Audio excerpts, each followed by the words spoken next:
Mornings are a chance to begin again. And if life feels chaotic or your faith feels a little stagnant, you're not alone. I can feel this way too.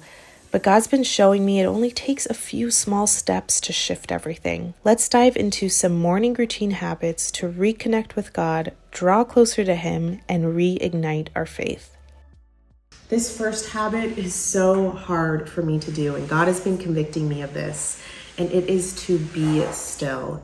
Especially in the morning when it's chaotic, you're doing your routine for the day. For me personally, I love lists, so I'm always running through my to-do list.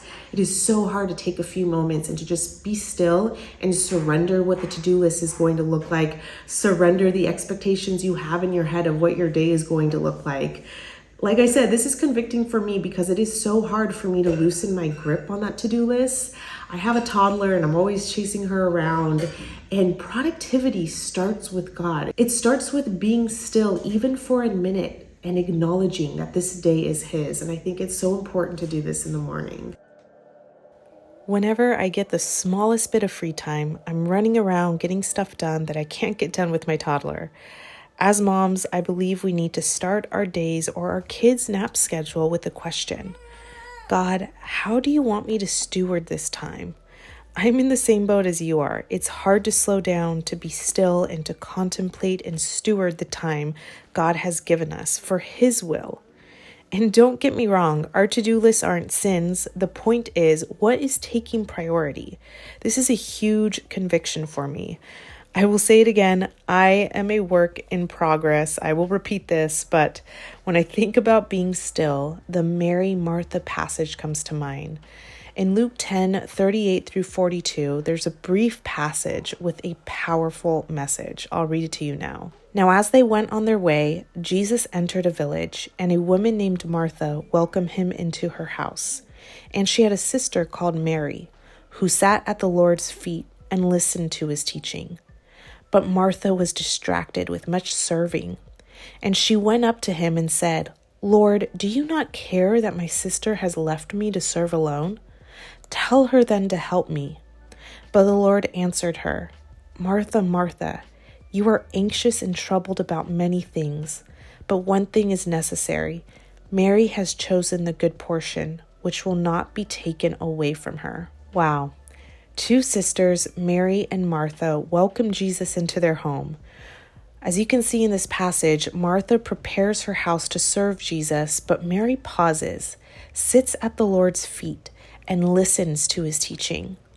I'm going to guess that many of us relate to this passage. I struggle to be Mary. I struggle to sit and listen. It's a constant fight. I briefly mentioned this in a previous video, but I left my job to become a stay-at-home mom a few months ago.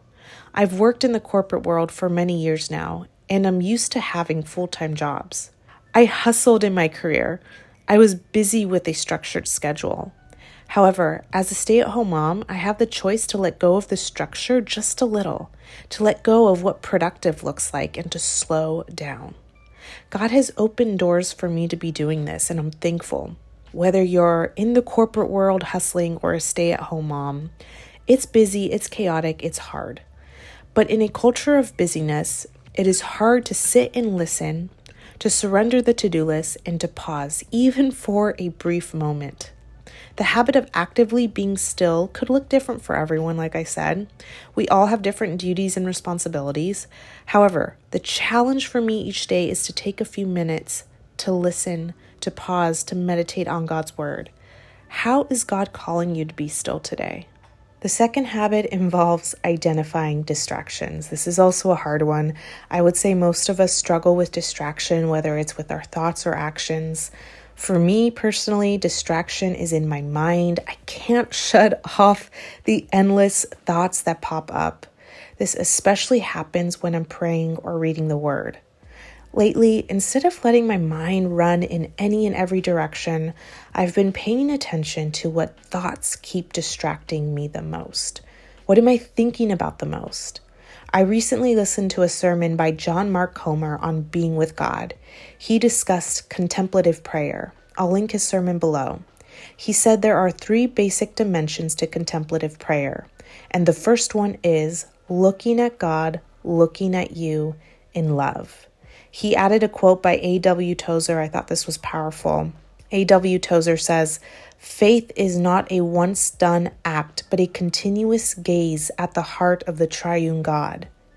Distractions may hinder, but once the heart is committed to Him, after each brief excursion away from Him, the attention will return again and rest upon Him like a wandering bird coming back to its window." I can relate to this quote so much. This first part of contemplative prayer is all about beholding and gazing at the beauty of God. The second portion to this is yielding to God's love. John Mark Comer says it's about accepting and surrendering to what is God's will, letting go of the outcomes, surrendering our egos in our attempt to control. And then the third one is resting in God's love. He expands on this by saying it is the medium by which we experience the love of God. We live in a performance-oriented culture, but this type of prayer is focused on resting and receiving the gift of God's love for us.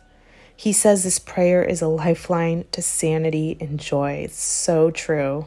My next habit, which ties in perfectly with pinpointing mental distractions, is focused on God's character and attributes. It's easy for me to focus on the here and now, but I need to take a step back and ask God, what are you teaching me about yourself and your character today? I did a video a few months ago focused on my quiet time routine. I'll link it down below. I talk about this in length, but essentially I start each week or sometimes each morning just asking God, what are you teaching me about yourself today and your character? I know for me, my prayers can so easily get selfish, and prayer should be the lifeline that we go to so that we can hear from God. And it's so important to just learn more about Him and grow in that personal relationship with Him each day. Something that I like to do, and I'm not always consistent with this, but I like to keep a prayer journal, and I'll keep track of some things that God is reminding me about Himself and His character. It helps me just really reflect and take a step back as well.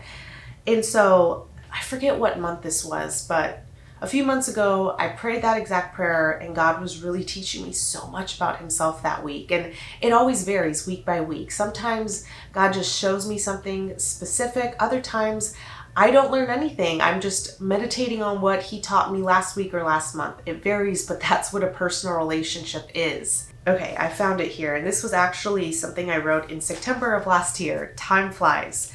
The first thing I wrote down was focused on just hearing God's instruction and trusting in Him. A lot of the times I wrote down here, we can be like stumbling babies where we don't think we need God. We think we have it all figured out, and we just stumble trying to do things on our own or trying to grasp the control. And this week in particular, my daughter was just learning how to walk. She was around 13 months at the time, and she just was trying to go on her own, and I was trying to hold her hand so she won't fall. We were outside and on a sidewalk, and she just kept pushing my hand away, thinking that she's got this.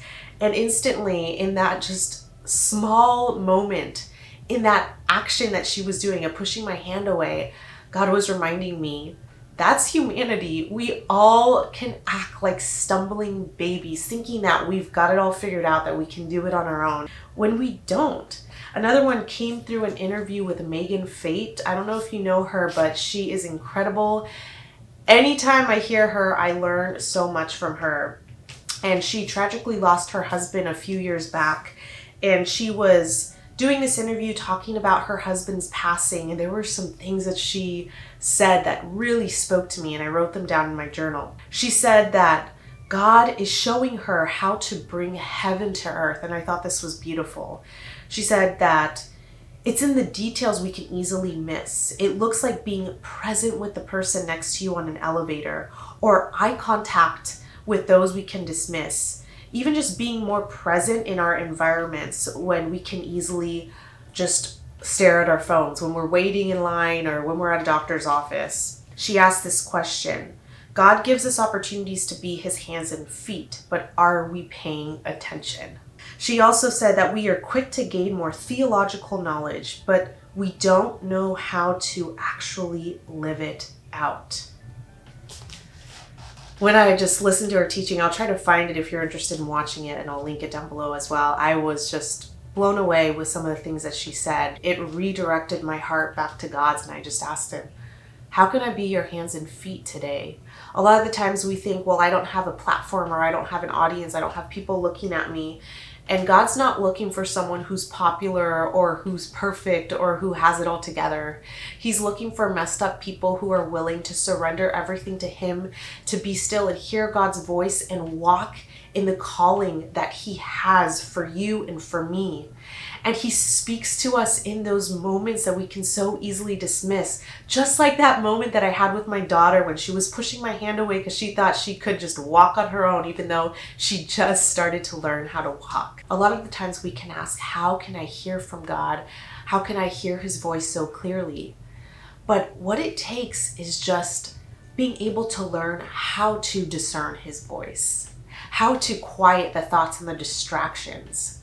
He uses the moments, the little moments, the mundane moments, the routines of our life to show us more of who he is. But are we listening? Are we paying attention?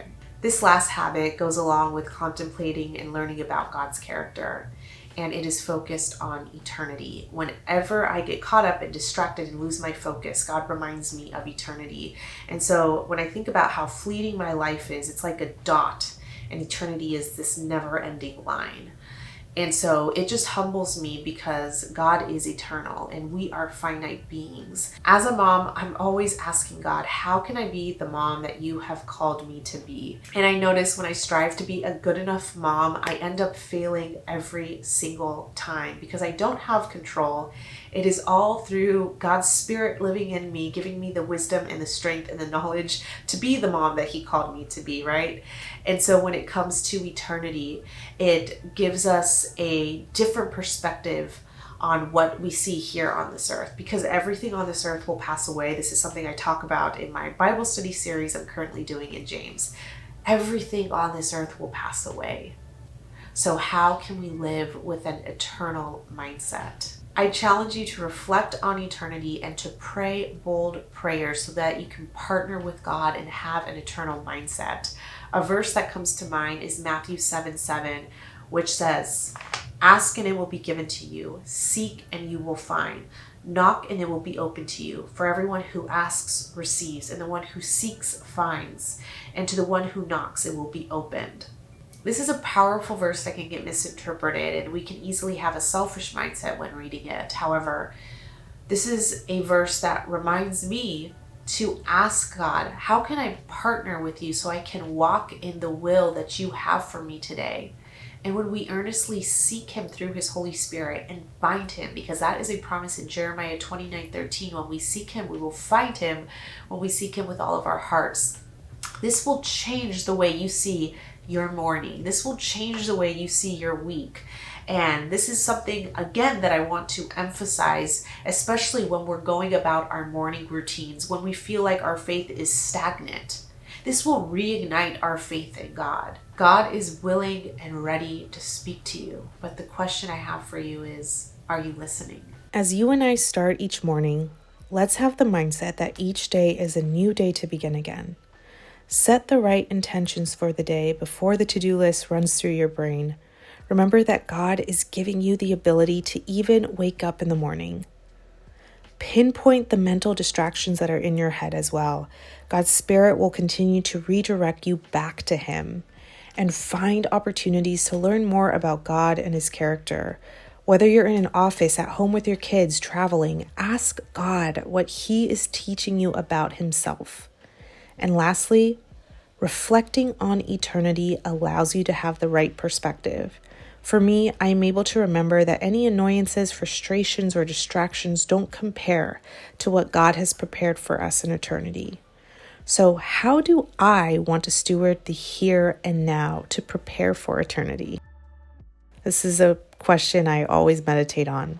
And with that being said, thank you all so much for watching. Don't forget to subscribe for more faith-based content. Let me know how your current morning routine looks like below, and I will see you all very soon for another video. Bye, guys.